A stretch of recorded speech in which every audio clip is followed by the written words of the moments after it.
Ну а после министр спорта России Олег Матыцын вручил награды легендам отечественного лыжного спорта. Раиса Сметанина получила орден за заслуги перед Отечеством 4-й степени и удостоилась высшего почетного звания Герой труда Республики Коми. Раиса Петровна – одна из выдающихся спортсменок 20 века, обладательница 4 золотых, 5 серебряных и 1 бронзовой олимпийских медалей, 7-кратная чемпионка мира, многократная чемпионка СССР, заслуженный мастер спорта Советского Союза. И несмотря на то, что поздравлять сегодня нужно именно Раису Петровну, она, как всегда, скромничает и искренне радуется достижениям наших лыжников.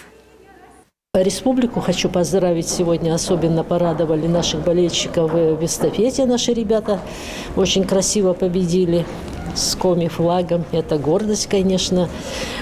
И я очень рада за них. Хочу поздравить их, чтобы продолжали в таком же духе. И я хочу, пользуясь случаем, еще поздравить наших всех олимпийцев, которые выступали на Олимпиаде. Они такую высокую планку задали. Поэтому есть к чему стремиться нашей молодежи.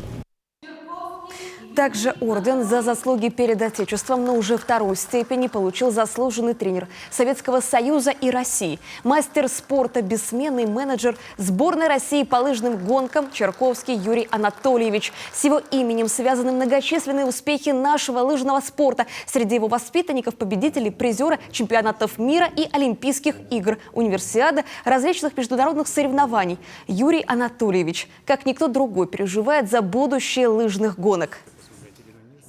Не дай бог, мы будем отстранены от зимнего сезона. Это, конечно, будет как в какой-то степени небольшая деградация нашего вида спорта, потому что наши спортсмены должны соревноваться с сильнейшими спортсменами.